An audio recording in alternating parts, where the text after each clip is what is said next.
Alright guys, welcome back. Now we're going to go take on the chained ogre.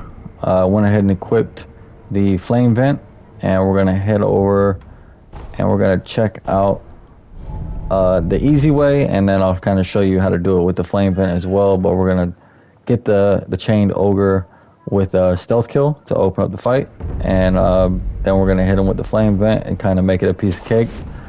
He has some moves that are pretty difficult to counter just because the nature of his attacks are very grabby. They're not like deflecting.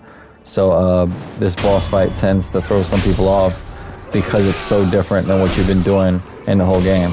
Oh my goodness. I'm gonna have to do it perfectly because I almost died right there. Not paying attention. Alright, so what you're gonna do is you're gonna run up, you're gonna give him a nice little rolling slash. Hit him a few times. He's gonna break free. Alright, now that he's free, we're gonna run away. Okay? Almost to the point like you're resetting. About to go save again. And you're gonna wait for him. He should run down here. Oh, there's someone behind me that sees me. Oh, it's the chicken. Alright, so he's gonna come down here. And then as he comes down here, I'm just gonna run over here. Okay?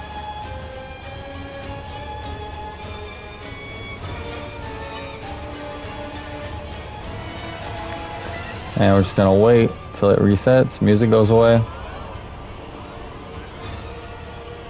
He still sees me. Let's go kill the chicken.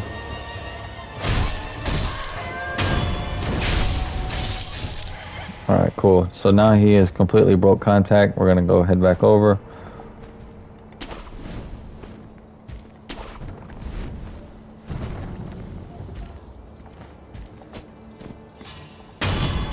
And there we go. All right. So now we got the opener on him, and we're gonna go ahead and hit him with the flame vent. See how he backs up. Now watch. You can also make it a little bit easier on yourself. We're gonna go ahead and throw. If you throw oil at him and then hit him with it, it actually catches them on fire, and just rinse and repeat. Oh, he got a hold of me. That's not good. And you just keep hitting him with the flame vent. Keep it up. He's almost down.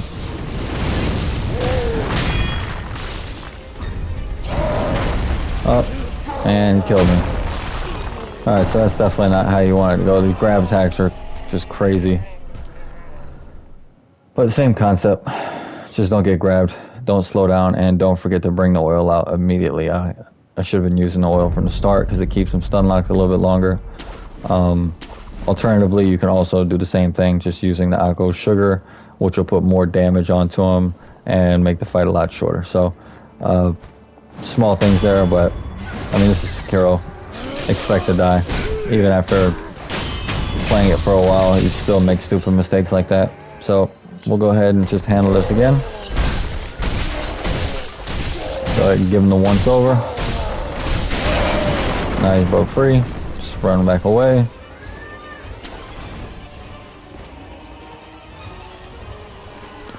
Some of these early bosses are just more annoying than they are anything. Later on in the game, you'll start fighting some enemies that are really parry heavy and test the skill in the game. Bosses like this, to me, have always just been like an artificially hard boss because of their nature, their grab attacks, and the lack of real dodging in Sekiro. But yep, just keep them going. More oil.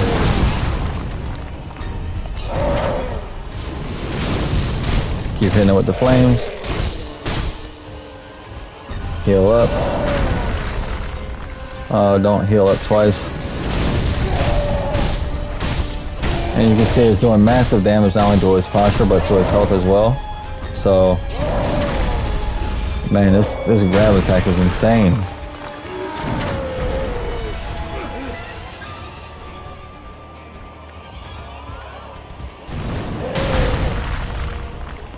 That's blockable. And here we go. This will be the end. And let's chain the ogre down. So, pretty sloppy, but got the job done. You'll get a prayer bead, so that's 3 out of the 4 that we need, and you'll also acquire the Shinobi Medicine rank, which just makes your gourd heal you for even more.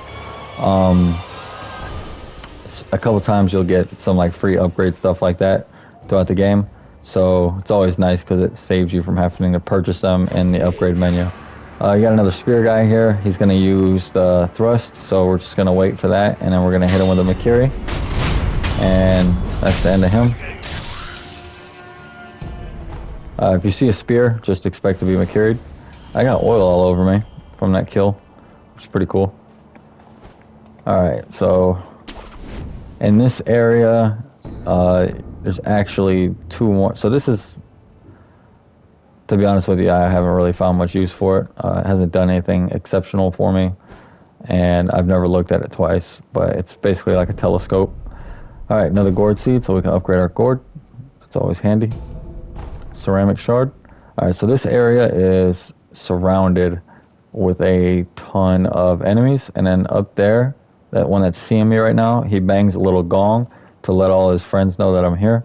So we're going to try to get there without him noticing us. So you basically want to do that is move through the bushes, and then boom. Okay, now some of the dudes noticed me anyway, but it doesn't matter because we're not heading over here yet to clear this out. We're actually going to jump down here first because there's some things that we want to do before we fight this boss. Alright, so you're going to go ahead and rest. You can head back right now and do your gourd seed and everything. I'm going to stay here because I would rather clear out this area. So there's a guy down here on patrol. There's a couple guys up here on patrol. Just sneak around, kind of clear them out. There's a mini boss in the middle of this area, but you do not want to mess with him until you've kind of cleared out all the scouts around the outside. That way you can land a stealth kill on him. Again, the goal for the mini bosses is to always open up with a stealth kill. So clear this guy out. Now there's one right there and one right there, and then one behind this wall. So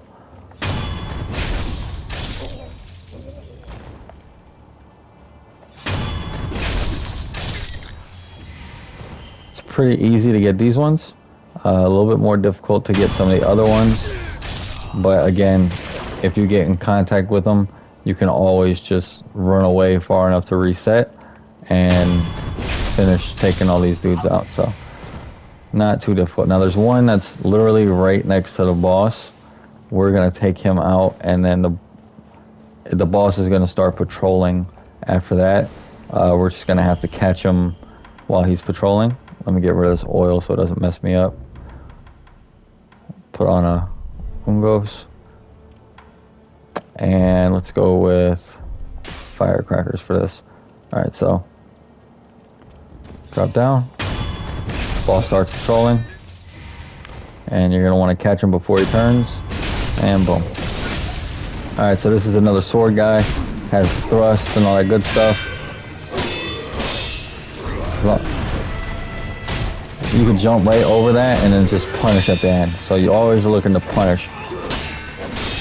He also is going to do a try to recover his posture moment, where you're going to see him kind of turn blue. And when he does that, if you let that cast go off right there, if you let it go off, he'll recover a whole bunch of his posture and make the fight a lot longer. So the goal here is to kind of be hyper aggressive and then look for those moments to deflect. He also breaks your posture relatively quickly, so you're going to have to kind of make sure that, like in one of those moments right there, my posture was really high and I missed a deflect, and Sekiro went into like a posture break. So those can be really punishing. So when you're super aggressive like that, you just want to make sure that you maintain your deflects. Don't get caught up in jamming R1, R1, R1, R1, R1. Make sure that you're always looking. As soon as you get deflected, you're ready to deflect. Alright, so before we clear out this area, we're going to go down here. Now there's nothing hyper important in this area. Divine confetti. So this paper is made ceremoniously, whereby pulp is spread using water from the egg-salted fountainhead. As the gods bless the water, so too will the confetti bless one who basks in its touch, allowing attacks to connect with apparition-type enemies. Divine Confetti is basically a buff on your weapon, especially when it deals with the apparition enemies. And then you're going to see this sign that says turn back if you value your life. You can't be head to headless. Our swords and pikes did nothing. So it's a warning because down here there is a very tough optional boss enemy that we're actually not going to tackle yet. Mainly because I like using Divine Confetti and a Yarikawa, I think it's Yarikawa Sugar. And I like kind of speed rushing through them all. There's 4 of them in the game, and they give you special items. This candy is going to make you harder to see. We're not really going to have that problem because we have the double upgrade, but if we ever needed it, we would be able to sneak up and get a easy opener on a mini boss using that. So you're going to sneak through this little hole. You can see Sekiro can see in the dark, so when you get in the dark spaces, Sekiro has no problem seeing there. If you run up here, you get these spirit emblems, and then heading back up this way gets you back to where we just came from. But we're actually going to jump down into this black hole, right? And you can see kind of like shining there with purple, that's the headless enemy. So when you fight these guys, it's like in a pitch black room, and he already sees me, so you're going to run down here, and you're going to haul ass to this little hole, and then just keep running, right? Don't worry, we'll come back and get the headless, but right now we're just going to so these are the shinobi escape routes. This one leads to the demon bell. Basically, it's like a magic door. You hug the wall, Sekiro spins through, and you're going to come out the other side. And there's an enemy in here. Where is he? I can hear him. Alright, so these guys, basically, you're going to want to jump, and you could just one-shot kill them if you catch them from the air, so no big deal. Black gunpowder, you're going to need that. That's a good upgrade mat. And then you're going to come out up here at the Senpo Temple. Now, we're not going to stay here for very long, but I just wanted to show you guys. In the very first video, I said that there were ways to make the game harder. So if you ring this bell, it says you're inviting misfortune on yourself. By doing that, you make the enemies harder. You're going to take more posture damage. You're going to take less posture damage. They're going to have more health. You're going to have less. And it's just going to be very difficult. However, it only affects the bosses, the mini bosses and the bosses. It doesn't affect regular enemies.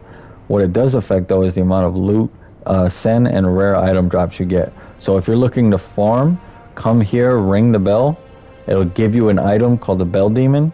And when you take that and you do your farm runs, you'll get more sen and you'll get more items. And then before you fight the next boss, you can always get rid of the Bell Demon and the bosses won't be very difficult. So you're making the game more difficult if you keep it on. And that was my last run that I did. I did the charmless run with the charm that Kuro tried to give to us, and then I did the demon bell alongside with it. So very difficult, very fun though. I mean, most satisfying game I ever beat, probably that in that moment. So definitely worthwhile. All right, we're gonna go back to the underbridge. This is where we just fought that last boss.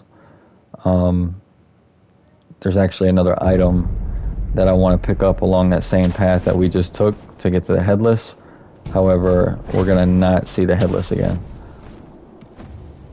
So again, just sprint through here. You can clear these enemies out. It's actually not a bad farm spot. You can keep clearing them out, kind of gain some loot. Use one of the balloons to increase your resources, but right now I'm just focused on making sure we clear all the areas of items that we need to pick up. And again, you can see that we're kind of down in that valley that I pointed out in one of the other episodes. So I'm going to climb up, jump down, and we're going to go this way, back down the hole. Now the headless enemies are difficult because they're apparitions, and they also use a weapon that inflicts terror on you. And terror basically builds up, and once it reaches a climax, it will kill you instantly, or take a big chunk of your health, right? And they also slow you down using, I guess, like their ghost magic or whatever. So headless are best taken care of when you have a little bit more health and a little bit more firepower to go in there. There's some items that you can use on the headless to break that terror. So we'll wait till we have all that before we go. These geckos, again, you can just jump up in the air. Once you jump in the air, it'll prompt you to do a one-hit kill, and you just follow that. Now you get an antidote powder in here, another divine grass, which is a really useful item. And this is going to open a back door to the start of this area that we just cleared out. So, alright, we're going to speed through here. And you can see with the upgrade and the stealth that we already got, Sekiro's.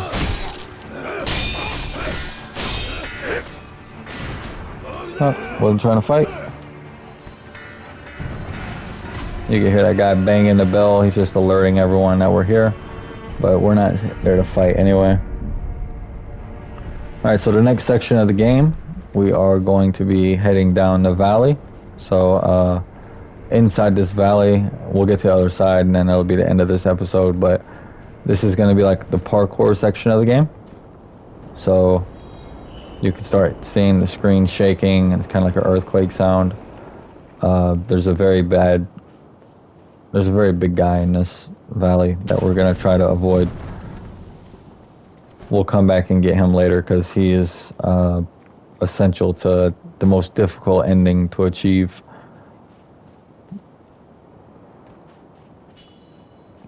Alright, so hop down here, and the goal is to get across, and here we go.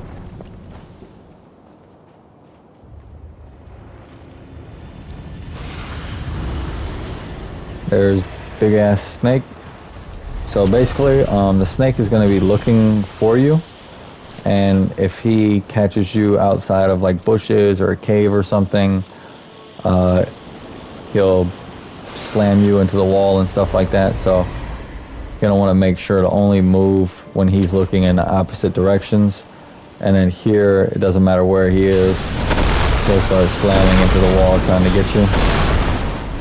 Basically saying, don't go back that way. I'm going to go ahead and hop down. Come around this way. Just kind of hide from him in the bushes. Eventually he'll move. Everything here is pretty much on rails. It's not like it's one of those things where his body is kind of guiding you on where you should go, and he has certain cues at certain moments. So sneak along the backside of this wall. You're gonna see that there's a little I forgot what they call it, but it's basically like a little carriage that you're gonna want to get in. It's kind of based on the lore of the game. So basically what ends up happening is they will bring offerings to these snakes in this, and the snake will eat them, and it's like they call it a marriage offering, even though it's not really a marriage. It's, you know, a murder or sacrifice. But gonna run up here and get the snap seed, and then after this you are booking it, right? So he's not a happy camper. Now, interesting enough is when we come back and we go to deal with the snake, this one in particular, because there is another one, he will be missing that eye that we just stabbed. So cool to see that they kept the integrity of the first wound that we gave him. We're gonna head down here real quick, grab this item and another sugar. All right, so we are fastly approaching our first real boss of the game. And when I say real boss, I mean just not a mini boss. His name is Gyobu. They brought him up in that conversation, and he is a real challenge. So there's a good place to stop. This is probably as good as any. Again, they got more of these assassin dudes that are spying for the ministry. You can use the loaded axe, and it will break these guys' hats, make them super easy. So don't forget that if you're having problems with them. All right, so herb catalog scrap, a page torn from the Ashina herb catalog, compendium of flowers and herbs. The snapseed naturally grows in ravines and deep valleys according to the denizens of the sunken valley. Such places are appropriate for offering oneself in marriage to the great serpent. If one wishes to become a bride, they must enter the belly of the serpent in the valley. Alright, so just kind of giving you a hint that there is another serpent, and you offer yourself to the serpent in marriage, and that guy was looking to do some of that for some reason. But alright, let's look at the skill tree real quick before we end this video. Again, we're going to be going for the shinobi eyes here, but in this particular case, I'm actually going to go for the mid-air deflection. Alright, so we need one more point to get the mid-air combat arms. I'm just going to go ahead and farm that real quick so we can end on a high note. Not have to do it when we come back. Man, didn't mean to go right there. And again, if you ever get caught doing something, don't ever feel like you're just forced to fight, especially against regular enemies. You're going to be doing enough farming that just doing a quick reset, more than worth it, right? Nothing worse than losing half of your stuff because you decided you want to try to fight your way through 12 different dudes. Alright, little eavesdrop real quick. All it took was a bit of gunpowder. He startled, and now he's dead. Alright, so he's just giving you a little tip right there. Gyobu is not fighting you by himself. He's going to be riding a horse, and it's telling you that using the gunpowder that we originally got for our shinobi prosthetic will startle the horse, and that's definitely part of the strategy for Gyobu. With main bosses, there is no main boss that you can get a stealth kill on, except it's kind of cheesy to do it too, but there's a boss called the Corrupted Monk that is a main boss that you can get a stealth kill on, but as far as like Gyobu goes and most of the other bosses, you're not getting a stealth kill off. So why is it I gotta get the alright, so we're gonna just get the shinobi eyes. After that we'll move forward. I gotta get the shinobi's karma, and then consume 4 prayer beats, enhance physical attributes, yes. So we're going to increase your vitality and posture. The ferocity of Ashina's army is renowned throughout the nation. His generals are especially talented. Every last one of them accomplished in his Ashina sword style. So, alright, so right now I'm going to purchase spirit emblems. So 58 of them. As the game progresses, spirit emblems will raise in cost. So right now they're only 10. So it makes sense to buy as many as you can. And also this prevents me from losing any sen if I inevitably die to the next boss. Alright, so this is what we'll pick up. We'll clear this next area, and then we'll start heading towards the first main boss, and then head back to Harada Estates. Catch you guys on the next episode.